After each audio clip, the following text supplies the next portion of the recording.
Mahigit 31,000 katao na ang naitalang bumisita sa Manila North Cemetery. Para bigyan tayo ng pinakabagong balita mula roon, live si Dayan Sampang. Dayan?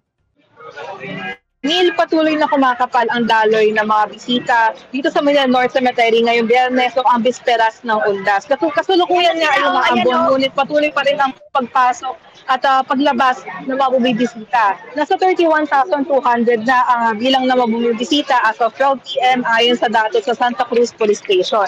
Pinakamalaking bilang ang naitala mula 10 a.m. hanggang 11 a.m. with 14,000 visitors. Di hamak na mas marami ang bilang ng mga ito kumpara sa naitala kahapon ng umaga. Sa kalagitnaan naman ng init, mangilan-ngilan ang naitalang may iniinda sa katawan.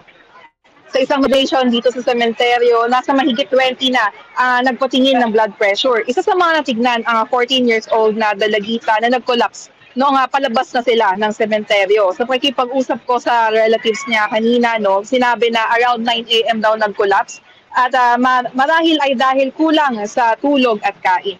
Normal naman na raw ang kalagayan nito base sa doktor na tumingin dito at hindi naman nakitaan ng anumang sintomas ng heat stroke bakos ito raw ay pawang exhaustion lamang.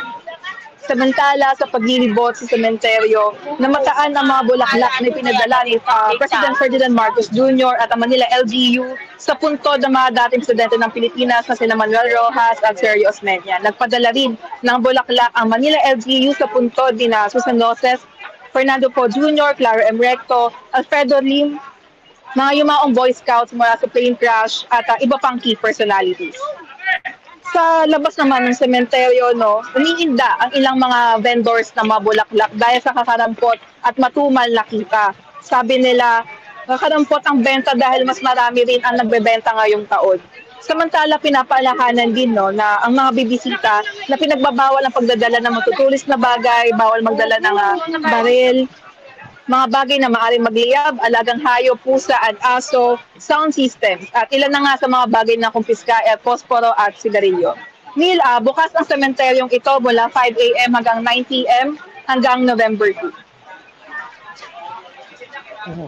Dayan, kanina, naikwento mo doon sa yung report na mayroong mga kababayan tayo dyan na nagkakaroon ng konting medical problem siguro dahil na rin sa ingat at pabago-bagong panahon ngayong araw. Ngayon, paano yung proseso dyan kapag may mga ganong insidente?